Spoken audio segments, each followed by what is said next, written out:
नमस्कार, केवी न्यूज में आपका स्वागत है। जैसा कि केंद्रीय विद्यालय संगठन ने ऑनलाइन रजिस्ट्रेशन के डेट जारी कर दिए हैं। अगर आप इस चैनल में पहली बार आए हैं तो आप इसे अवश्य सब्सक्राइब कर लें, क्योंकि केंद्रीय विद्यालय संगठन अगर एडमिशन संबंधित कुछ भी अमेंडमेंट लाता है या कोई अपडेट्स लाता है तो आपको इस चैनल पे हम बता सके। हमारे साथ आज केंद्रीय विद्यालय के शिक्षक गिरिजेश सर मौजूद हैं। इनसे हम बात करेंगे कि जो ऑनलाइन रजिस्ट्रेशन हो रहे हैं या उसके बाद जो एडमिशन होंगे उनके क्या चार्जेस है, क्या अभिभावक को पेमेंट करना पड़ता है। सर, आपका इस चैनल में स्वागत है। जी धन्यवाद सर। सबसे ये पहले ये बताइए, क्या क्लास 1 या बाल वाटिका के जो ऑनलाइन हो रहे हैं उसमें कुछ रजिस्ट्रेशन चार्जेस भी हैं? तो मैं पहले आपको बता दूं कि केंद्रीय विद्यालय किसी भी तरह का बाल वाटिका हो या क्लास 1 जी रजिस्ट्रेशन का कोई भी चार्ज नहीं लेता। नहीं लगता, यानी ऑनलाइन जी रजिस्ट्रेशन का कोई भी चार्ज नहीं, यानी आप जब ऑनलाइन फॉर्म भर रहे हैं तो आपको कोई पेमेंट करने की जरूरत नहीं है। बिल्कुल। चलिए, एक सवाल तो आपने जवाब दिया। दूसरा सवाल ये है कि जो बाल वाटिका और क्लास 1 के एडमिशन होंगे उस समय एडमिशन चार्ज पेमेंट क्या करना होगा, कितने पेमेंट करने होंगे अभिभावक को?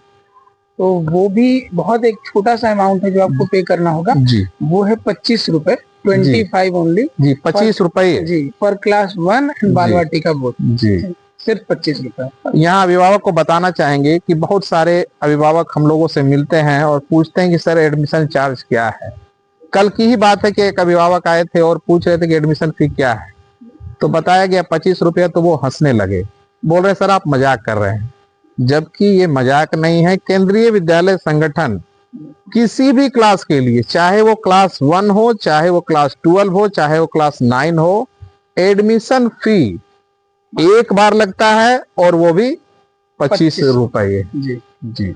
अब ये बताइए सर कि जो बाल वाटिका और क्लास 1 के जो एडमिशन लेंगे उनको क्या मंथली वाइज पेमेंट करना होगा या कितना पेमेंट है, थोड़ा सा इस पे विस्तार से बताइए। तो पहली बात कि हमारे यहाँ मंथली पेमेंट का सिस्टम नहीं है जी। जो भी केंद्रीय विद्यालय बहुत छोटा अमाउंट चार्ज करता है वो हम क्वार्टर बेसिस पे पेमेंट करते हैं। क्वार्टरली? जी क्वार्टरली। और इस तरह के 4 क्वार्टर हमारे यहाँ है, ठीक है, जो कि शुरुआत होता है हमारा सेशन अप्रैल से। तो अप्रैल मई जून का एक क्वार्टर, ये पहला क्वार्टर। तो इस क्वार्टर में कितने पेमेंट करने होंगे? इसका जो पेमेंट होगा जी वो हमें बाल वाटिका के लिए और क्लास 1 के लिए दोनों के लिए 1500 रुपए। 1500, यानी अगर उसको मंथ में हम डिवाइड करते हैं तो 500 पर मंथ, लेकिन क्वार्टरली पेमेंट करना है हर 3 महीने में, इसलिए आपको 1500। अच्छा, ये मोड क्या होगा, ये मतलब क्या कैश से पेमेंट करेंगे या क्या इसका मोड है? इसके लिए बहुत अच्छी सुविधा हमारे विद्यालय हमारे संगठन ने प्रोवाइड की है। जी। हमें स्कूल में आकर के किसी तरह का कोई पेमेंट नहीं करना। जी। पेमेंट करने के लिए आप घर बैठे ऑनलाइन मोड का इस्तेमाल करके पेमेंट कर सकते हैं।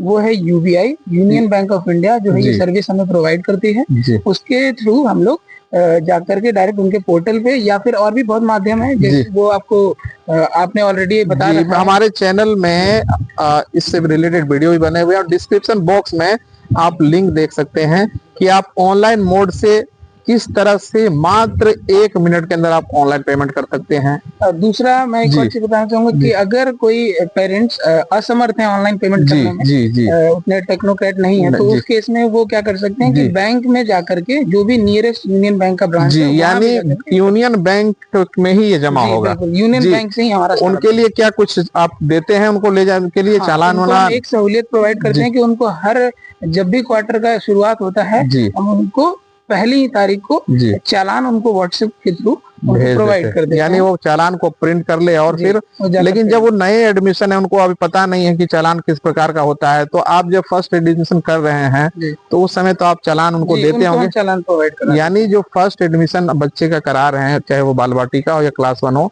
तो उनको एक चालान प्रिंट करके दिया जाता है, जिससे आप या तो उसी समय ऑनलाइन पेमेंट के मोड से कर सकते हैं या फिर उसी चालान को आप यूनियन बैंक में, किसी भी भारत के किसी भी यूनियन बैंक में जाकर के आप जमा करके उसे आप भुगतान कर सकते हैं। ये फिर क्या वो चालान को आपको फिर लाके वो जो बैंक में जमा करते हैं उनको जमा करना होता है, या फिर रिसिप्ट क्या ला करके जमा करना होता है, या आपके पास कुछ सुविधा है जैसे आप पता कर सकते हैं कि हाँ इसने पेमेंट कर दिया? तो वैसे तो जो चालान हम आपको देते हैं उसमें 3 प्रतियां होती हैं, 3 कॉपीज होती है। एक होती है बैंक कॉपी जो बैंक खुद रख लेता है, एक होती है पेरेंट्स कॉपी जो पेरेंट्स के पास प्रूफ होता है, और एक टीचर्स कॉपी होती है जो स्कूल में आकर टीचर को जमा करना होता है। ठीक है। वैसे अगर आप नहीं प्रोवाइड करते हैं तो भी हमें पता चल जाता है, क्योंकि हम पोर्टल से वो चीजें देख करके, यानी हर एक क्लास का एक पोर्टल बना हुआ है जिसमें आप अपना देख सकते हैं कि कौन से अभिभावक ने पेमेंट किया है या नहीं किया। अब ये बताइए, मान लीजिए एक गार्जियन को आपने चालान दिया, अब वो चालान की वैलिडिटी भी रहती है कि क्या वो कि चालान मतलब कभी भी जमा कर सकते हैं? नहीं, उस चालान की एक वैलिडिटी होती है। वो जनरली मंथ का एंड होता है, एंड डेट होता है, और उसी समय तक वो चालान वैलिड रहता है। उस समय तक आपको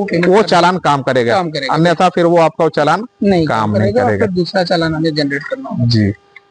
मान लीजिए कोई अभिभावक क्लास 1 में एडमिशन ले लिया, फर्स्ट क्वार्टर उसने जमा कर दिया, अब सेकेंड क्वार्टर की बारी है कि वो पेमेंट करेंगे, और कुछ आप इस तरह का कुछ समय उसमें देते हैं कि क्या फाइन देना है, कब तक आप फाइन दे सकते हैं, कब तक बिना फाइन का हो सकता है एडमिशन, थोड़ा ये इसके बारे में बताइए। तो सर मैं इसके लिए बताना चाहूंगा कि पेरेंट्स को शुरू के फर्स्ट फोर्टनाइट मतलब पहले के 15 दिन तक बच्चों को मौका मिलता है कि जो हमारा क्वार्टर की शुरुआत होती है उसके 15 दिन में आप अगर पेमेंट करते हैं तो किसी तरह का कोई फाइन का वहाँ पे प्रावधान नहीं, यानी 1 से 15 तारीख तक आप जितना आपका पेमेंट है उतना कर उतना ही लगेगा। अगर 1500 पेमेंट है तो 1500 ही लगेगा, लेकिन उसके बाद अगर आप डिले करते हैं तो प्रतिदिन के हिसाब से आपको 5 रुपए का फाइन लगता है, और इस तरह से वो 5 रुपए का फाइन मंथ के एंड तक चलता जाता है। और फिर भी अगर आप पेमेंट नहीं करते हैं तो उस क्वार्टर के पहले मंथ की समाप्ति के बाद फिर आपको पोर्टल से उस बच्चे को टेम्परेरी टीसी कर दिया, यानी स्ट्रक ऑफ कर दिया जाता है। स्ट्रक ऑफ कर दिया। अब वो चाहता है कि अब हम इस मंथ में नहीं करके अगले मंथ में जमा कर, तो फिर क्या वो पेमेंट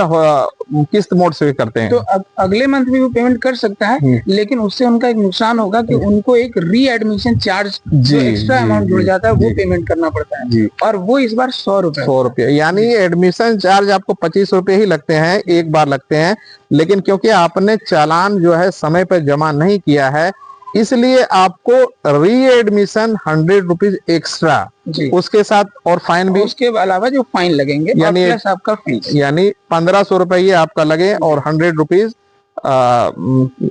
री एडमिशन, और शायद 80 रुपये उनका फाइन चार्जेस है, यानी 1680 रुपये आपको फिर जमा करना। अभिभावकों से निवेदन है कि आप जो चार्जेस है केंद्रीय विद्यालय के बहुत नॉमिनल है, इसलिए समय से पेमेंट कर दें ताकि किसी प्रकार की असुविधा हो उससे आप बच सके। जी बिल्कुल, क्योंकि इसमें बहुत इस तरह से फाइन अगर देखा जाए तो साल भर में आप एक छोटा सा अमाउंट फी पे करना होता है प्रति मंथ, लेकिन अगर आप फाइन को जोड़ेंगे तो वो भी 2 महीने का फीस के बराबर हो जाता है। तो उससे बेहतर यही होगा कि टाइम पे पेमेंट कर सकते हैं। और क्लासेस में क्या फी है इसके बारे में एक स्पेशल वीडियो बना हुआ है, आप वो भी देख सकते हैं।